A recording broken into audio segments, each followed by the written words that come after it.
the network for the AV industry. What are you listening to? This is AV. This is AVNation. This is AVNation. Ready. AVWeek. Performing scan. Week. Online. This is AVWeek. AVWeek.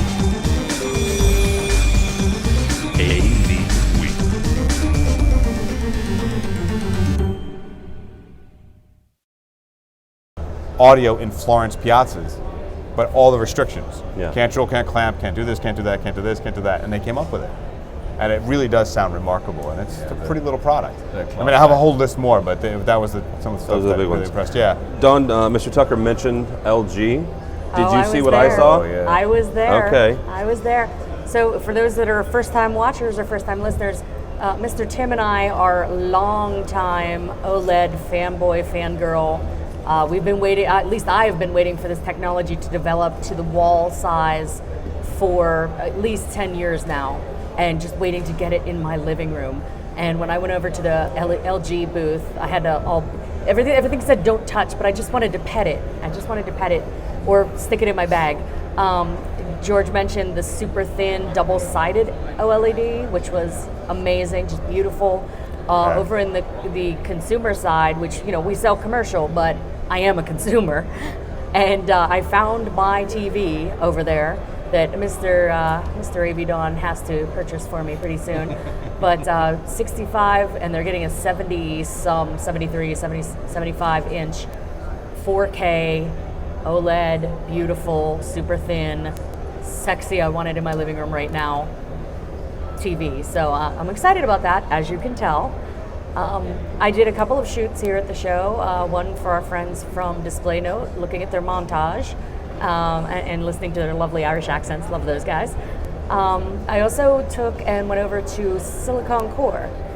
Now, if you remember last year at this wrap-up, I said the most exciting thing of InfoComm 2015 was the massive improvement in LED panels and the pixel pitch getting so tight that it almost was like or better than some of the actual LCD monitors and things that we're selling.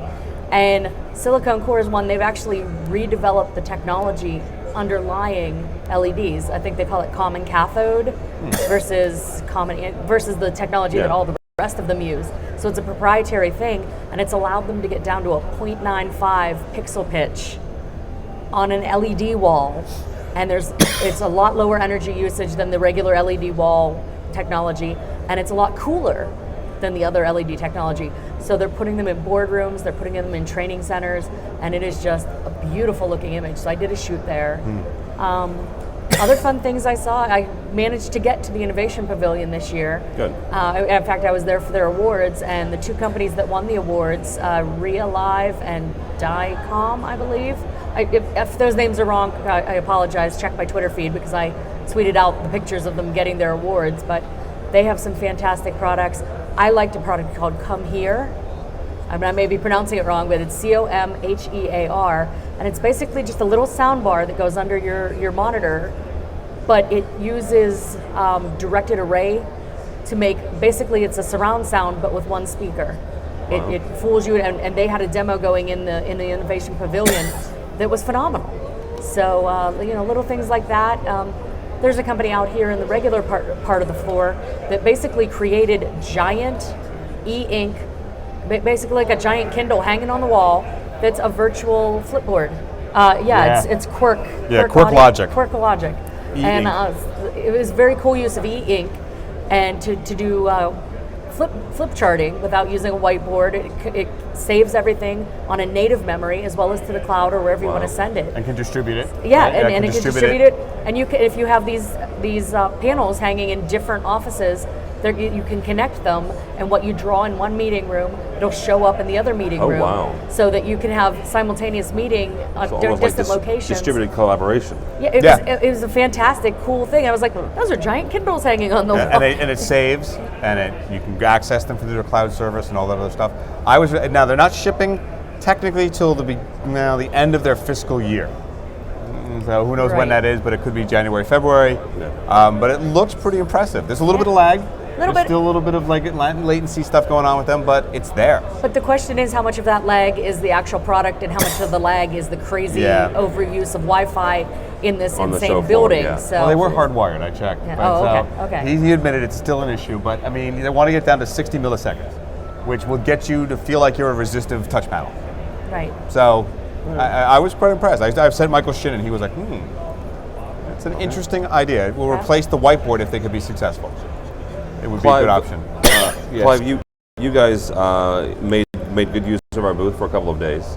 What were some of the conversations you were having? Well, we focus on three things today. Collaboration, which is the much talked about buzzword, really. Try and get something meaningful out of it. Internet of Things, we split that up into more or less deciding that we're looking at two bits of the market. The market that just measures and feeds back what the infrastructure is doing, and the second bit is delivering the AV experience to people on the other side. But we're a way away from that. And the other thing was enterprise AV.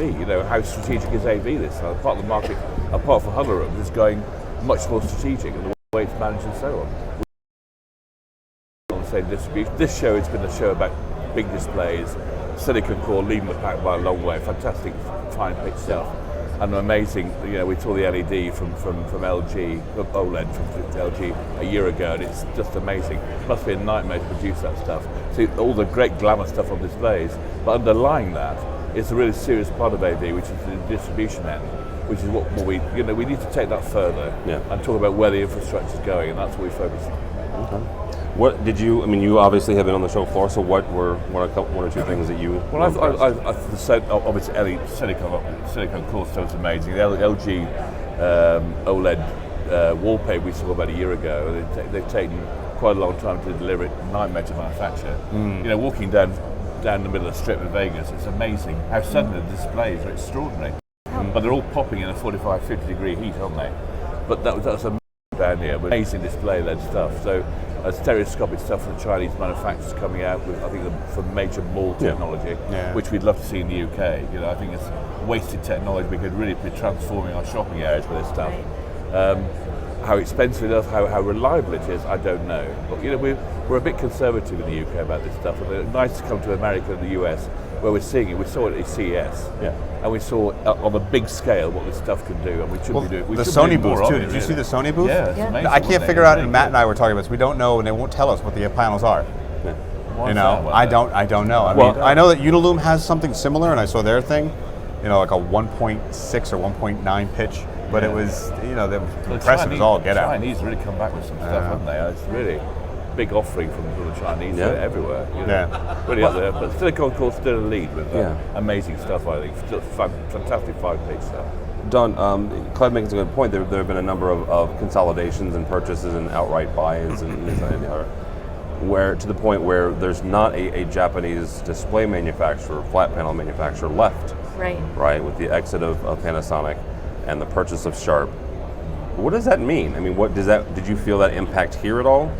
Well, there were certainly fewer big booths to run around and check out. It used to be you just walk down the entire front half of the other hall, which is the bigger hall, and it was nothing but giant display manufacturer, giant display manufacturer, giant display manufacturer, which was fun to look at. But I mean, realistically, we all know, those of us in the industry, there's like one company in the world that makes the glass for all of these guys, and they put their own little chipset or their own little plastic bezel around it or whatever, and they call it, to a point, it's the same stuff, it's just fewer outer wrappings on it. It's like the projectors. Yeah. How many of those projectors are really made by each one? They're sort of rewrapped and how many are modified. OEM from Well, Delta makes it all apart from Christie. It's true. It's all Chinese stuff. Very good quality, I may say. Right. So I mean, it'll have a slight impact in that you can't shop, for a lower price, but at the same time, you're getting the same technology, and if you can't shop the lower price with the manufacturer, you can always check your different distributors. They're always playing price wars. So I think that would be the biggest impact, really. All right, Clive, we'll wrap this part up with you first. First of all, will you be attending this again? We do every other year. We're in Orlando. And it's Well, no, great fun. that's why I'm asking, because you Oh, were. yeah. I've seen you 2 years in a row now. You have. Yeah. And it's been fun, hasn't it? It has been a blast. And we'll see you again in Amsterdam. Yeah, I hope so. Yeah, Because absolutely. a year is a long time in AV. It's been it's amazing a how lifetime. stuff changes in 12 months, isn't it? It's extraordinary. Extraordinary. Yeah. So how do people find you or AV Magazine? Well, if they're unlucky, they try and see. What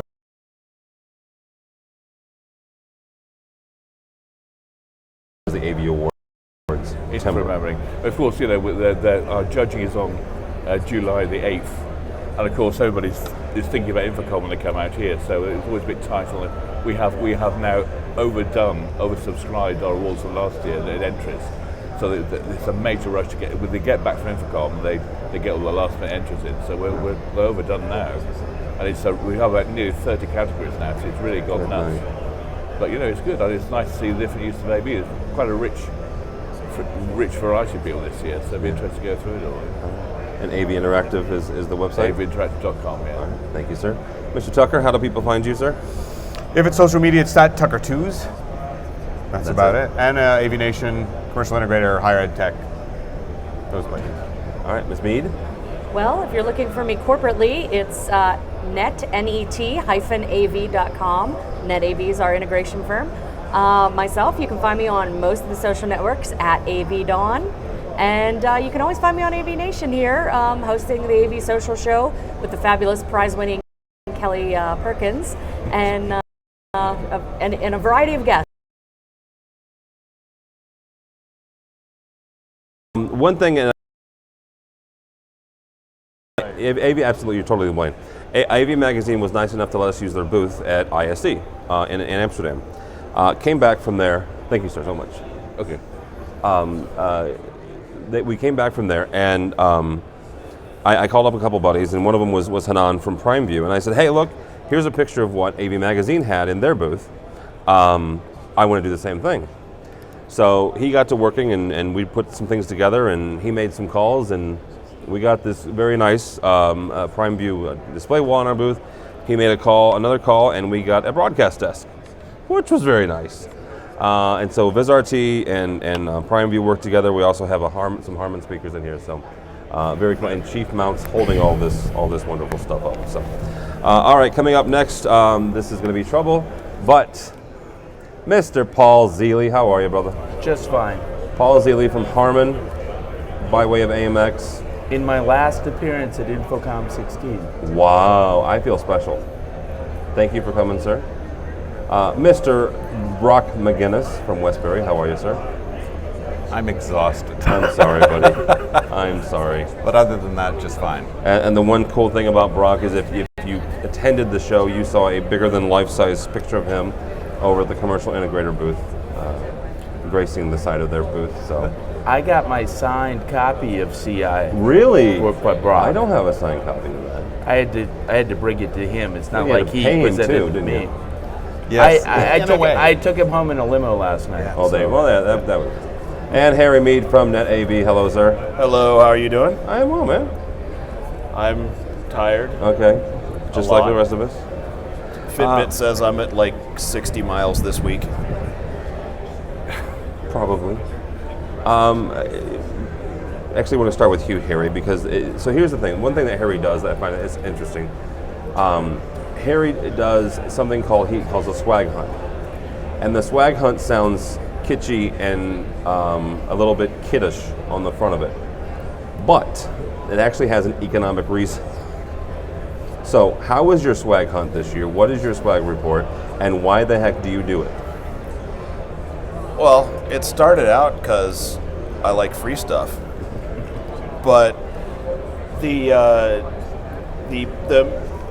what it's become is, and yes, I do actually use I do use that hashtag every once in a while. Yes, I use the swag and take pictures of me actually using things, but what it's become is kind of getting an economic gauge of, because when times are really good, marketing budgets are up, freebies happen, lots of cool things happen, and you can tell that, but also you can tell the converse of that as well, when things aren't going as great, marketing budgets are down, freebies start to be a little thin on the ground, and you start getting candy and things like that. So how was it this year then? Some manufacturers are doing very well. Many are, if judging based off of swag only, many are not doing as well. If you have to put a 60-40 on one side or the other? I'd say some of the big booth guys are doing well, but anything below like a 60 by 60, not so well. Starting to run into a little bit of lean going on. Everybody's still singing the "Let Go, Everything Is Awesome" song, but some of them are singing a little louder than others. Understood. Mr. McGinnis, how was your show? My show is great, and I think that the reason that manufacturers can't afford is they have put all their money into R&D. I hope so. Because we are seeing a ton of new developments this week that some unexpected, some widely anticipated, but there's a sea change going on in the industry. Is it a good thing? Yes. Oh my gosh, yes. Crestron's in the audio business in a big way, and is going into the video business in a big way. That's a sea change, and I think it's. But Sony's, whatever that Cletus technology is, or as I tried to coin on Twitter, the OMFG chip. Yes. That is a spectacular picture. Paul, you jumped in as a manufacturer. You said that is that. The IT industry will station and run with. One thing that Paul does a lot is he teaches a lot of courses. He taught a course with me this week. Sort of, kind of. You taught before I even got there. So, but we talked about networked AV. Yes. Right? Putting audio and video both in the network. Some of the pitfalls of that. Where is that going? I mean, and I shouldn't ask where it's going to end up because I understand it's constantly changing and evolving. But maybe where is it going in the next year? Over the next year, you're going to see more media being transported over AV, and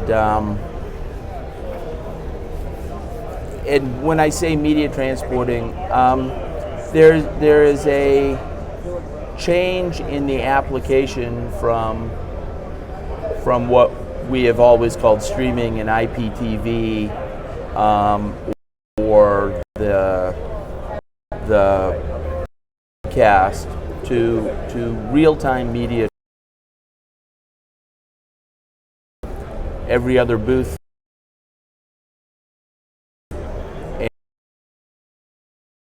issues that stream with taking a lot of bandwidth is going to take some time, but we're starting to see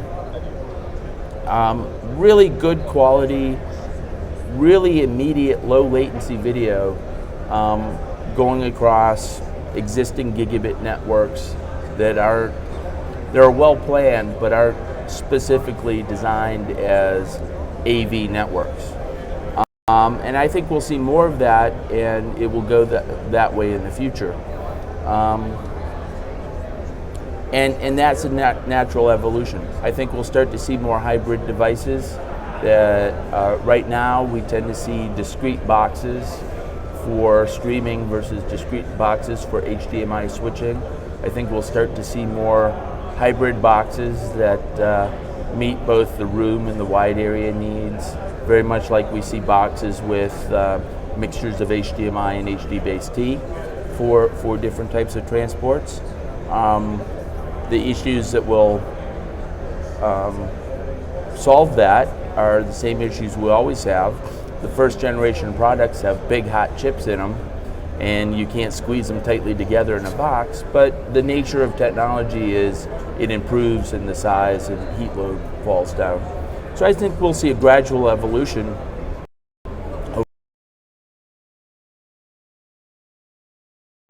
yet, and then at some point we'll actually see it start to the point today I can, from my Windows 8 PC, choose to put it up on my Surface Hub without having an AV switch or an HDMI cable in there. It runs through.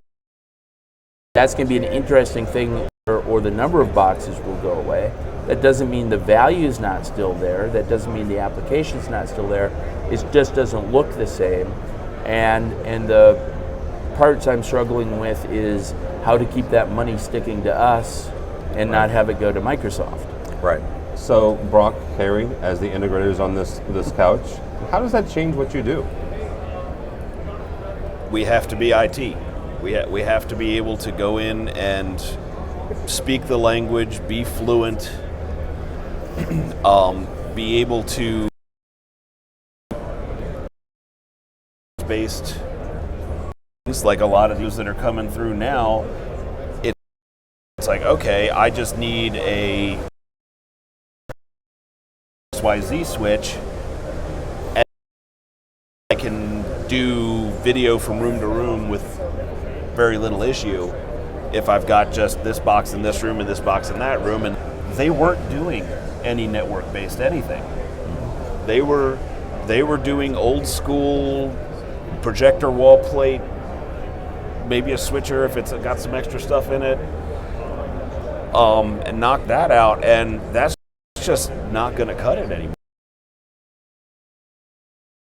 And it's been since an AV company lived, pass through the video conferencing and the rest of it completely so they can sell the projector. Maybe the sales positioning. I think we have, over the past 5, 6, 7 years, become increasingly fluent in IT.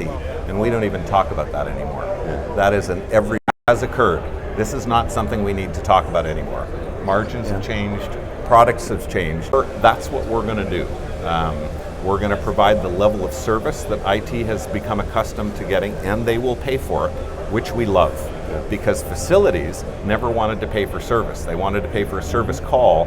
They did not want the belt and suspenders and duct tape approach that IT does, that effectively is based around it's your fault, you take care of it. Right. That's what IT wants, because they don't have the personnel on site. They're used to third partying their expertise, and they're used to third partying their service. So I'm not, the fact that the industry is changing is not, to me, a concern either job security or the longevity of the company.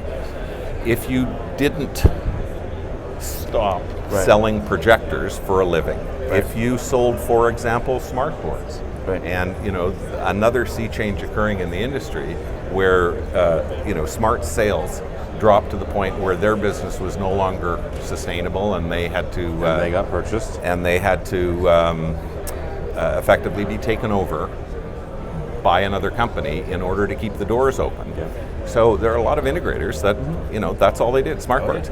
K-6 is all they did. K-12 was all they did. Well, if there's anything, any integrator that can look at a business segment or a client or a technology and say that's all they did, they're going to be in trouble anyway. We have to be diverse. We have to be agile. Every year we have to change. Absolutely. And I often say the coolest part of my job is I get to, even as an older guy in the industry, learn something new absolutely every day. And this week has been full of new stuff, new technologies, new approaches. There's been a lot of R&D money spent in this industry this year, and people are delivering products faster out of their R&D programs than ever before, because they don't want to get left behind. Yeah, and if you believe the stories, it's not just the past year; it's the past 3, 5 years, depending on which product we're talking about. So, all right, guys, thank you so much, Mr. Paul Zealy. How do people find you or AMX? AMX.com. There we go. You can follow me on my Twitter. We got Paul on Twitter. At Paul Zealy. And if I get enough people, I'll actually tweet. How many people do you want? Give me another 100 and I'll start putting them out daily. Where's Chris Netto? Chris Netto, get Paul Zealy 100 followers. Yeah, I need 100 followers Twitter, and I'll start tweeting daily and actually have substance to the content. All right, then. There's a challenge. Thank you, sir, so much. Brock, thank you, sir. as always. I appreciate it. Always a pleasure to participate, Tim. Anything, follow you on Twitter, or is that at Brock McGinnis. All right. Westbury National. I'm there often. All right. Mr. I almost called you Netto. Mr. Mead. I am not from Jersey. Mr. Grump. Yeah, Mr. Grump. How do people find you? At AVGrump on Twitter, and the same website as Dawn was saying, net-av.com. All right, very good. Thanks, guys, so much. Grab your flights if you're flying out tonight. Yep. Thank you all so much. We get the next group of guys through here.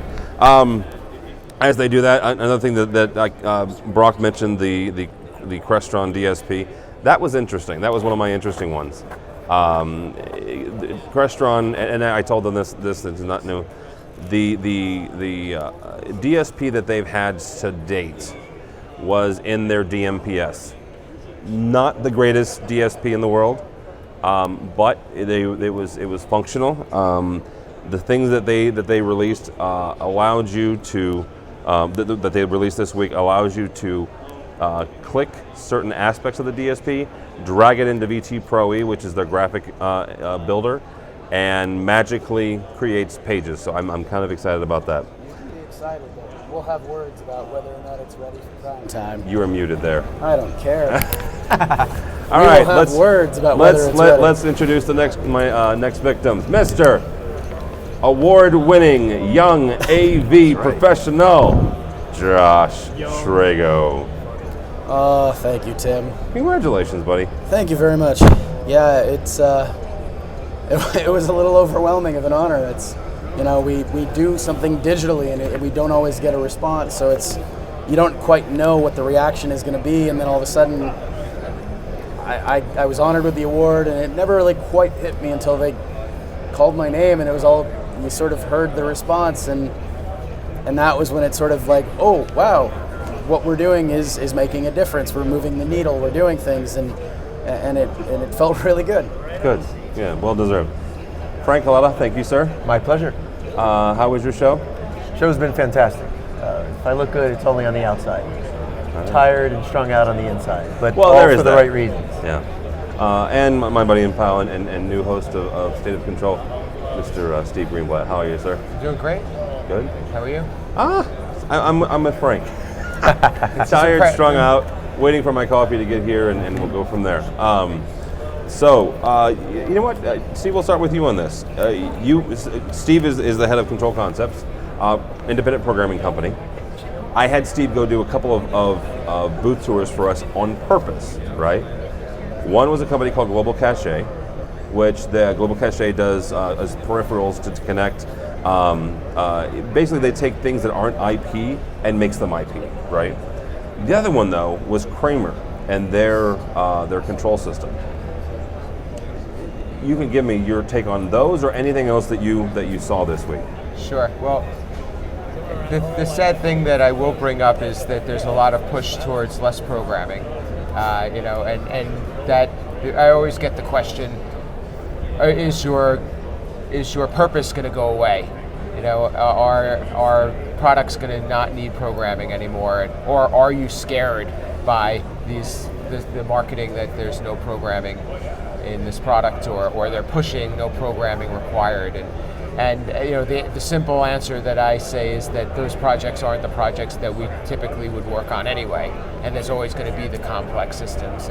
And I agree that we need to keep that stigma that what's easy should be made easy, and I think that that's what some of the manufacturers, Kramer being one of them, Crestron another, with AV Framework, they're trying to make our ecosystem and make our products and services more attainable to the end user, so that they don't have to be scared away, and that they're willing to adopt these products that we provide rather than going to maybe a more consumer-based solution.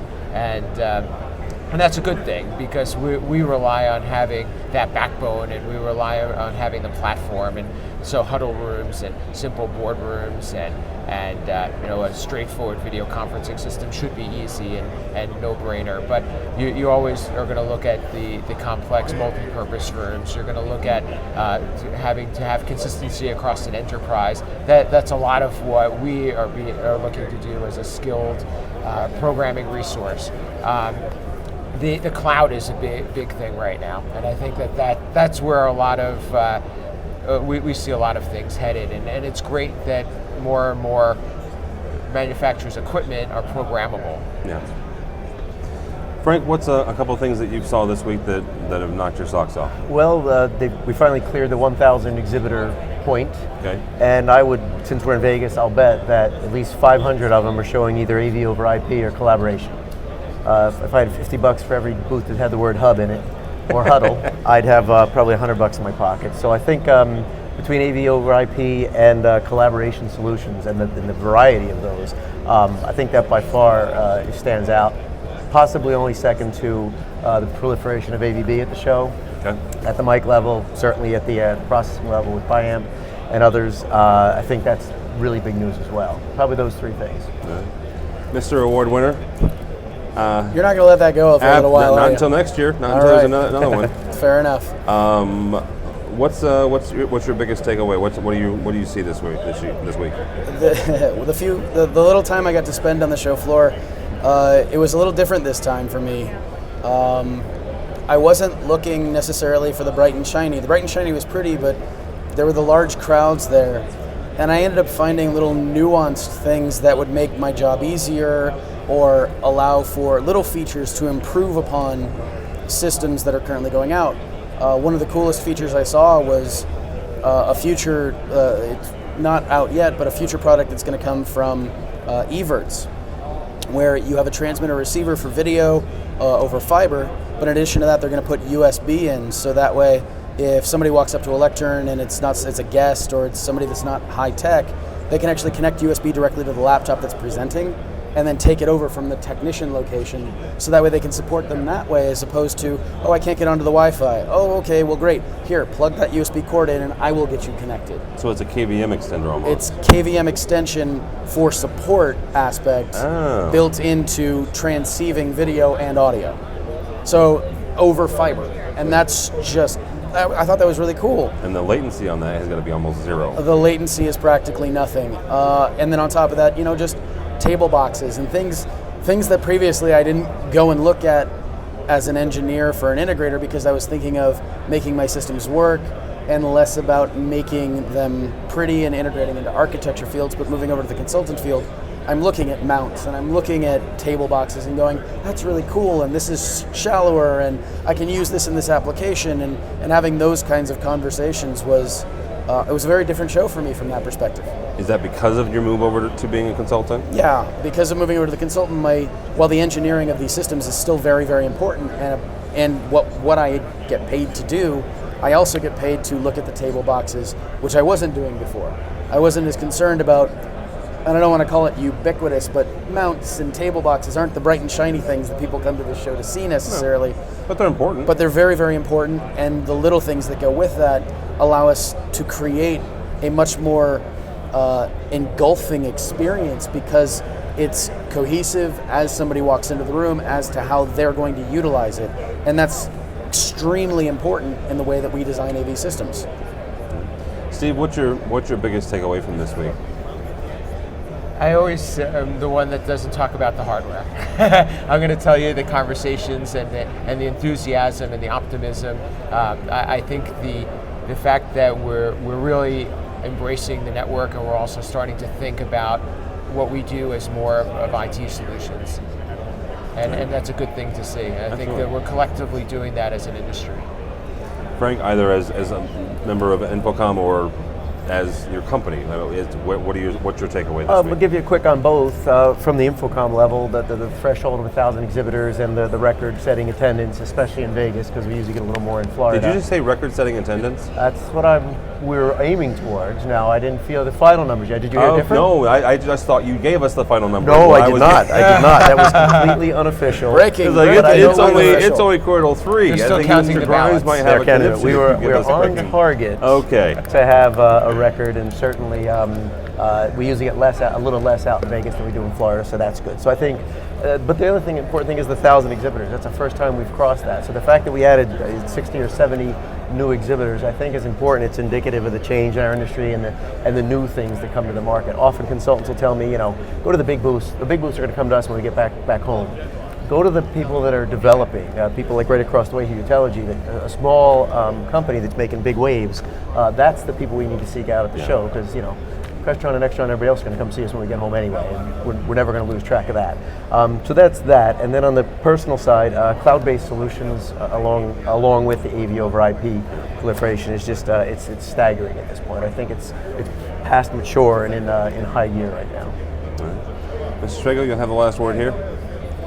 Don't I always? Typically, yes. It depends how long we go. This is true. This show, it felt different. And I don't want to sound like a California hippie, but there was just a different energy this year than there's been the last 2 or 3 years. There was a lot more excitement. The education uptick by changing from a direct registration to a package variation where you can adjust your schedule based on your needs on the fly, or if you didn't see a class and you want to jump into it, you can. That is a massive and significant change, especially because it's putting more bodies in the seats in the classroom. And that's a huge thing as somebody who teaches the classes and goes to these. The inclusion of IoT, we had the IoT Insights on Super Tuesday, we had IoT Pavilion, constantly people talking about how technology isn't just talking to us anymore, or how we're talking technology, but our technology is talking to technology and how that affects us and how we're going to grow with that and develop with that. These are all very, very big things that this industry is still starting to move towards and is really learning to embrace that this is where it's going to be. And that was even shown in the class selection with this sheer number of network-based training courses.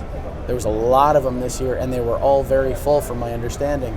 So these were all wonderful things to see at the show, and it's continued growth, it's continued evolution, and it's just great to see this kind of excitement after, not necessarily that people weren't enthusiastic previously, but there seemed to be more enthusiasm, and even though we're still in the evolutionary changes, there was not one piece that I saw that was like, oh my God, this is an absolute game changer.